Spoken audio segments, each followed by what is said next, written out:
Welcome to a quick recap of legal news in America. I'm Cami Ayagari with my husband and partner, Rene Perras, legal news reporter for Coffee with Q. His travels last month took him to Los Angeles for the 4th annual Shades of Mass event, hosted at the LA JW Marriott. I'm glad we're doing this together today. And so am I. Okay, so let's jump right in. Rene, can you tell us what Shades of Mass is? Well, Shades of Mass is an association that was conceived to better represent people of color by having black and brown consumer justice attorneys represent these people from these communities. Can you elaborate on that? Why is Shades of Mass important?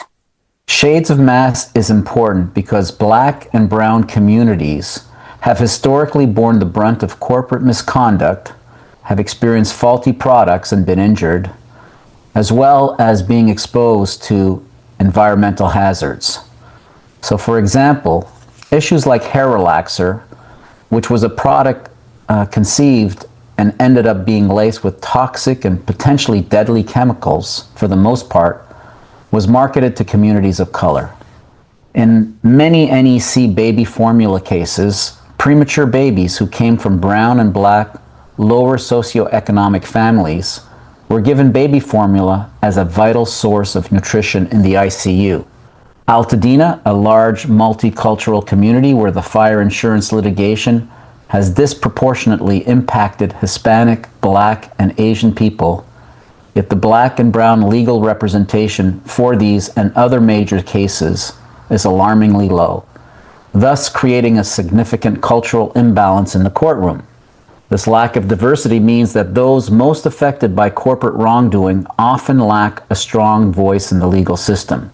Shades of Mass's mission, as depicted on their website, is there to empower more black and brown lawyers to lead these cases, ensuring a more balanced and fair representation, while at the same time holding corporations and insurance companies accountable for their actions. Who's involved? Who's taking on these corporations? The people involved are primarily lawyers and retired judges from the federal circuit, state, district, and county courts. These legal professionals provide advice and guidance to both young and seasoned attorneys. This year produced an impressive list of retired and active judges, from the District Court of California to the DC Appellate Circuit Court. Active and in attendance from the bench were Michelle Childs from the Appellate Circuit Court in DC, Northern District of California Senior Court Judge William Orrick. We had LA County Superior Court Judge David Cunningham. Also in attendance and retired from the bench were Central District of California Chief Judge Philip Gutierrez. From the Oakland County Circuit Court, Judge Denise Langford Morris. The Southern of Texas produced the Honorable Vanessa Gilmore. And we also had the Honorable Randa M. Trapp and Honorable Glenda Sanders. From the plaintiff's bar, we had some notable attendees. We had Larry Taylor of the Cochran firm, who is currently president-elect. Deandra Fu DeBrose of DeCello Levitt, immediate past president. We had former South Carolina State Senator Marlon E. Kimpson of Motley Rice. Priscilla Jimenez of Klein Spector, secretary and board member. Treasurer Sridhar Patel of Simon Greenstone Panettiere out of Houston. LaRuby May of May & Young from DC. Gregory Cade of the Environmental Litigation Group. And we had Carl Solomon of the Solomon Law Group. That's an impressive group of judges and lawyers. It sure is. Can you tell us about Shades of Mass current leadership? This year's current leadership includes Ben Crump, who is finishing off his 2-year term as president in December. Waiting to replace him is Navin Ward, a partner at Beasley Allen in Montgomery, Alabama. Navin is a past president of one of the largest trial lawyer groups in the U.S., the American Association for Justice. Ben Crump is known by most of his friends and colleagues as Black America's Attorney General because of his involvement in representing victims in high-profile civil rights and personal injury cases. He successfully represented the family of George Floyd and secured a pretrial settlement against the Minneapolis Police Department for $27 million. Also, the family of Breonna Taylor, a 26-year-old shot and killed during a no-knock police raid in Louisville, Kentucky, where the city settled with her family for $12 million and agreed to police reforms. In an injury case for the ages, attorney Ben Crump represented the family of Henrietta Lacks 70 years after her death, which is kind of unheard of. Ben was instrumental in securing a confidential settlement for her family.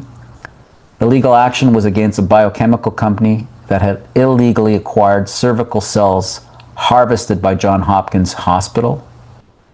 He really sounds like one of the most important people's champions of his generation. Yeah, I believe that's true. Who were the speakers on the first day? Well, the first day, Ben Crump started off by welcoming the attendees at the Presidential Awards Luncheon. This year's event featured three prominent state attorney generals: AG Raul Torres of New Mexico, AG Aaron Ford of Nevada, and we had Rob Bonta, Attorney General of California. AG Torres and Ford were both presented with awards for their tireless work as champions of justice. All three AGs have joined the multi-state coalition of the 18 Democratic states in support of DC's challenge to fight President Trump's National Guard takeover. The keynote dinner speaker featured was also an important guest: the Baltimore City Solicitor, Ebony Thompson, a former Marine and champion litigator. She was instrumental in securing nearly $600 million for the city of Baltimore in the opioid litigation crisis. She led the opioid effort in 2023 when Baltimore was the only Maryland county to opt out of receiving the global settlement for the state. And as Baltimore city attorney, it was a gamble at the time, but it has turned out to be an impressive recovery for the residents of Baltimore. Did you get a chance to speak with her? I did. I happened to ask her about some new technology that Baltimore has been using. She was successful in persuading Baltimore to start using blockchain to help remedy the nearly 13,000 blighted properties. When I asked how the idea came about, she quickly responded, "I learned about blockchain by taking a course at MIT." She also shared her plans to continue using blockchain technology to register all future property transactions in Baltimore. "It's something I'm working on," she said. Can you tell us about the final day of the event? Saturday was a full day, and it didn't disappoint. We had Attorney General Rob Bonta address the attendees, and he spoke about his American and Filipino heritage, how he had attended Yale as an undergraduate and then attended Yale Law School. He spoke about his parents' early activism with Cesar Chavez, arguably one of the most important people's champions for workers' rights in California history. Also how they met the late Reverend Martin Luther King, and he described how this had a profound influence on his parents, nurturing their drive towards community activism. Rob's parents were first-rate examples of people fighting for the poor and disenfranchised. They taught him to stand up and stand tall for justice. The final program was about the California fires that ravaged California in January of 2025, but the discussion revolved more specifically around the Altadena fire and how that community is still unable to rebuild. It's already been determined that Southern California Edison, SCE, are responsible for the fire due to alleged negligent and mismanagement of infrastructure. The trial date is set for January 2027, which in the world of litigation is extremely fast. The rebuilding of a once vibrant community is being hamstrung due to the many factors surrounding the area. This section of the program was probably the most heart-wrenching part of the event. The panel discussion led by attorney Ann Andrews of Andrews and Thornton, Stephen Lopez of Gibbs Murrah, and Lisa A. Roberts of Panache Ravaputi highlighted the many factors impeding reconstruction for Altadena. Altadena happens to be an unincorporated community in LA County. The area has been devastated on many fronts, everything from contaminated soil requiring remediation, rebuilding a new electric grid, and restoring drinking water, especially difficult when the community was serviced by multiple water companies. All this makes Altadena's future for water, a viable electric grid, safe soil to rebuild on, a definite uncertainty. The dismantling of FEMA, who in regular times would be front and center providing help, had their funding removed, leaving no federal help of any kind or support for the distressed Altadena, California's fire survivors. To complicate matters, Governor Newsom must walk a tightrope between holding those responsible for the disaster accountable and ensuring they remain solvent enough to fund the compensation needed to rebuild the community.